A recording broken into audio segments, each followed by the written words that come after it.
4-5 बालक होंगे? बोले हाँ 4 होंगे या 5 होंगे, मुझे क्या मालूम। तो वामन जी ने कहा अच्छा 4-5 मेरे बालक होंगे, उसमें से कभी एक आध मर भी सकता है? बोले हाँ मर भी सकता है, मरेगा या जिएगा ये मैं क्या जानूं, ये तो अपने कर्म द्वारा आपको भोगना पड़ता है। कहा अच्छा तो जब मेरा पुत्र जब मर जाएगा तो मरने के बाद जो रोया जाता है उसकी व्यवस्था।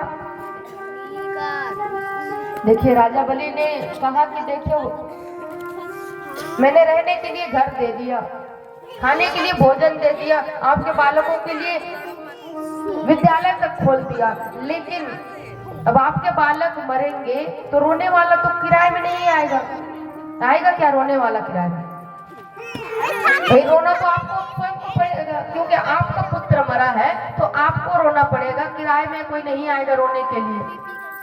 वामन जी ने कहा बस जिसमें मुझे रोना पड़े अकेला वैसा मैं काम ही क्यों करूं। दुनिया के लोग व्यवस्था खूब दे सकते हैं, लेकिन जब रोने की बारी आती है तो अकेला छोड़ देते हैं, इसलिए हमको तो विवाह करना ही नहीं।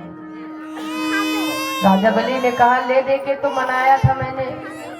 फिर से कहने लगे कि कुछ नहीं चाहिए, कुछ तो मांगिए। तो कहा चलो इतना ही देना चाहते हो तो केवल 3 पग पृथ्वी मेरे को दान में दे दो।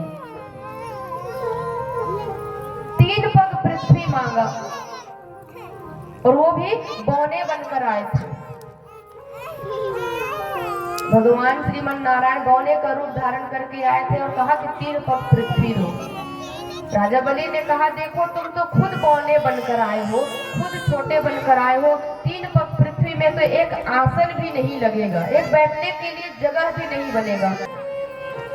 संकल्प की बात को सुने तो कहा कि संकल्प की बात को सुनकर उनके जो गुरु है शुक्राचार्य बलि के गुरु, उन्होंने कहा कि राजा बलि को कोने में बुलाकर कहने लगे कि ये ब्राह्मण का बालक संकल्प को लेकर इतना बोल रहा है, मुझे डर है कहीं ये विष्णु तो नहीं है।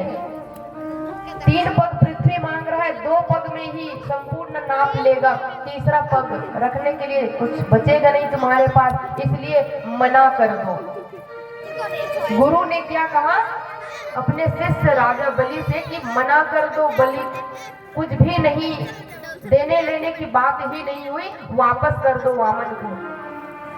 राजा बलि ने कहा कि गुरु आप मेरे गुरु हो, श्रेष्ठ हो, और आप मुझे झूठ